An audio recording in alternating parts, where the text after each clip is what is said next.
বিসমিল্লাহ রহমানির রাহিম। আসসালামু আলাইকুম। আমার প্রিয় আপুরা কেমন আছেন, খালারা, আন্টিরা?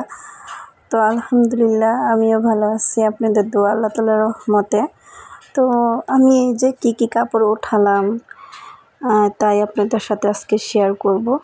তো এই তো আমি এই অল্প করে কাপড় নিয়ে আসছি এবার, তো এগুলোই আপনাদের সাথে শেয়ার করব আর ব্যবসার কিছু কথা। এই তো আমি এই কাপড়গুলো আর কিনে আসছি। আর এদিকে দেখেন আমার আব্বাজানরা কি করতেছে।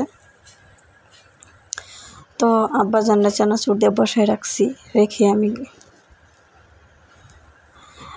কাপড়গুলো বের করলাম। তো সে সবাইকে সালাম দিয়ে দিতেছিল।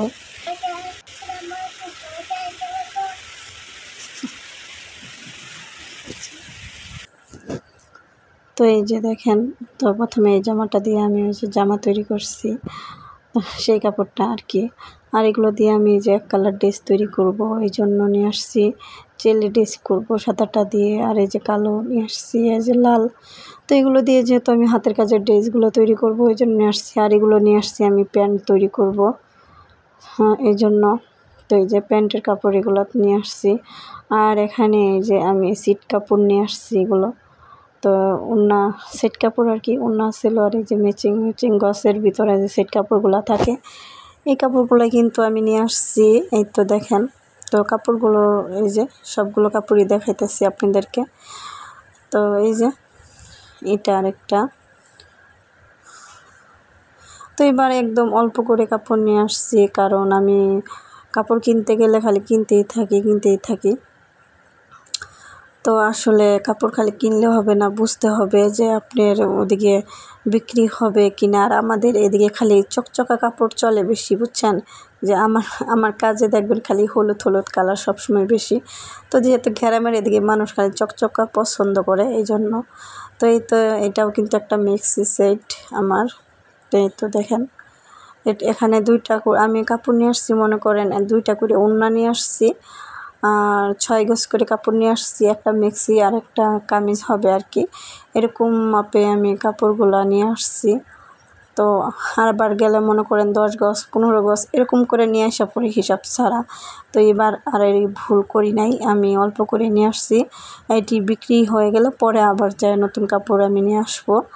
তো যেহেতু গ্রামের বাড়ি বুঝেন, অল্প কাপড়ই উঠাইতে হবে। আমি এতদিন অনেক ভুল করছি যে বেশি কাপড় উঠাইছি, কিন্তু আমার অনেক দেনা পড়ে গেছে। আর গ্রামে সবথেকে বেশি কি হয়, বাকি সেল হয়, বুঝছেন, নগদ সেল হয় না।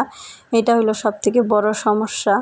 তো কিছু করার নাই, আমার কাপড়গুলো উঠাই এই জন্য যাতে আমার অর্ডার থাকে এবং সিলিটা আমার হয়। এই জন্য কিন্তু আমি কাপড়টা উঠাই। আমার বেশি লাভ না হলেও আমি চেষ্টা করি যাতে আমার সবসময় আমার কাছে অর্ডারটা থাকে।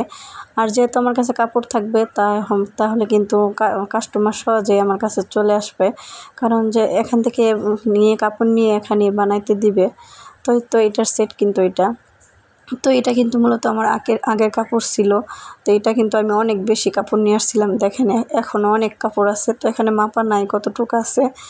তো যাই হোক, এটা ছিল। আর এগুলো সব সেলোরা কাপড়। আর সেলোরা কাপড়গুলো কিন্তু আমি 2টা করে নিয়ে আসছি, 2টা করে সেলোয়ারের কাপড়গুলো নিয়ে আসছি। তো সামনে আমি আরও সুন্দর কাপড় নিয়ে আসবো। আর সেলোয়ার কাপড়গুলো তো আরও বেশি নিয়ে আসবো, কারণ আমি রেডিমেড সেলোয়ারগুলো তৈরি করব এই জন্য। তো যেরকম আমার হাতে আর কি টাকা ছিল এরকমই আমি নিয়ে আসছি। তো টাকা হলে আরও বেশি করে নিয়ে আসবো। তো এখন এটি নিয়ে আসছি। তো দেখা যাক, বিক্রি হয়ে যাবে হয়তোবা। তো আপনারা সবাই দোয়া করবেন আমার জন্য, যাতে আমি কাপড়গুলো সেল করতে পারি। তো এই তো এই সেলোয়ারটা সেলাই কাটিং করতে চলে আসলাম, যেহেতু এটার অর্ডার আছে।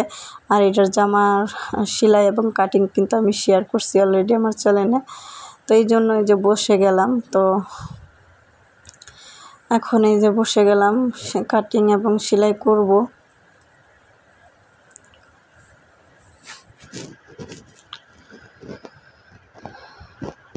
তো যাই হোক, এখন আমি এই যে দিক থেকে পায়ের মোহরির মাপ নিয়ে নিলাম 6 ইঞ্চি।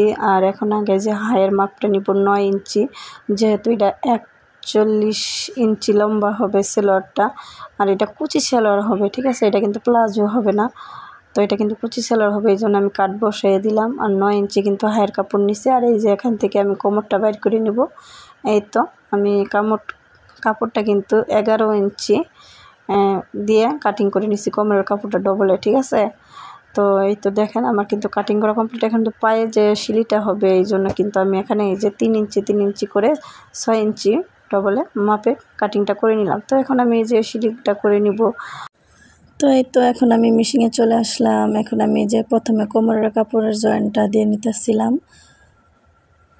তো এই তো দুটো সাইড কিন্তু আমি ডবল সিলি করে নিতেছিলাম। এখন আমি হাইয়ের অংশটা সিলি করে নিব। তো ভিডিওটা কিন্তু পুরোটা দেখবেন, পুরোটা দেখলে আপনারা বুঝতে পারবেন। আর যদি কেটে কেটে দেখেন হয়তো বা কোনো কিছু আপনাদের উপকারে আসবে আমার, তো অবশ্যই পুরোটা ধৈর্য ধরে একটু দেখবেন।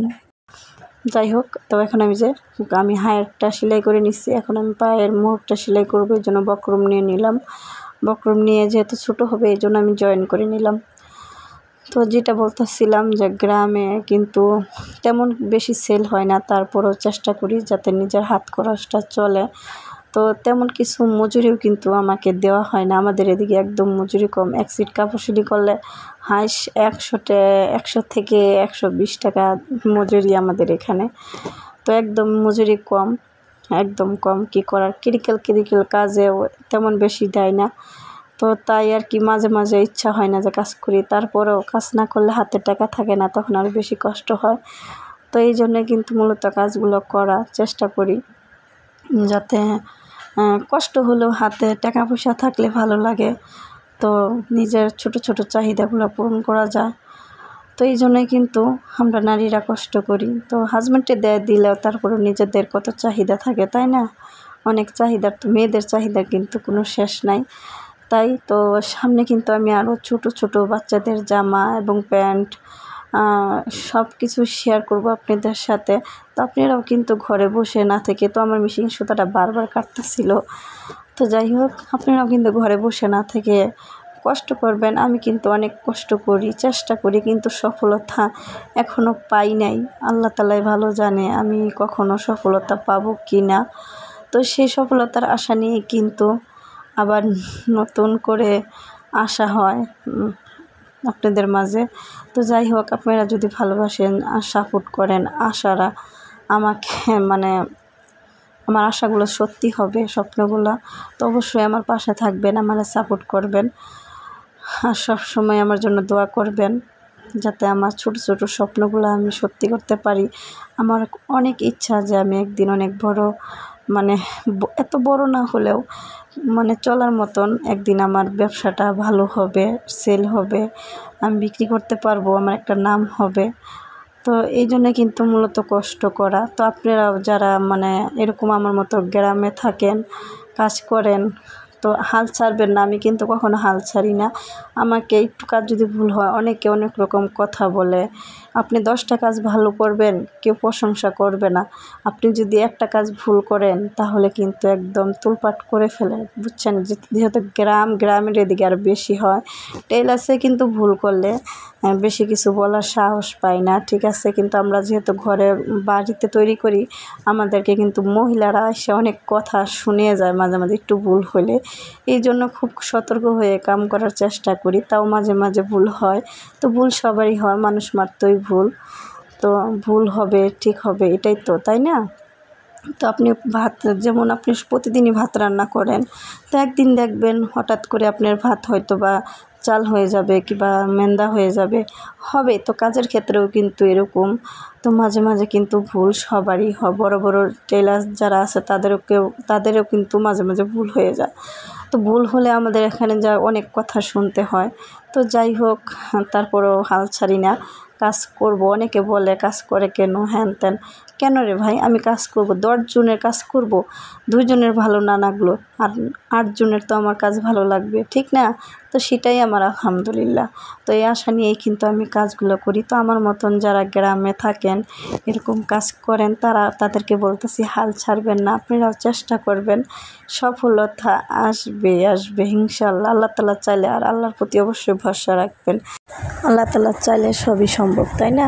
আল্লাহ তাআলা চাইলে সফলতা একদিন আসবে। তো এই আশায় কিন্তু কাজ করতেছি, আল্লাহ তাআলাই জানে কি হবে। তো আপনারা সবাই আমার পাশে থাকবেন, আমার জন্য দোয়া করবেন, আর আমার চ্যানেলটা অবশ্যই সাবস্ক্রাইব করে দিবেন, আর সুন্দর সুন্দর কমেন্ট করবেন, আর কীরকম ভিডিও দেখতে চান অবশ্যই কমেন্ট করে জানিয়ে দিবেন। তো আজকে এই পর্যন্ত, সবাই ভালো থাকবেন। আসসালামু আলাইকুম।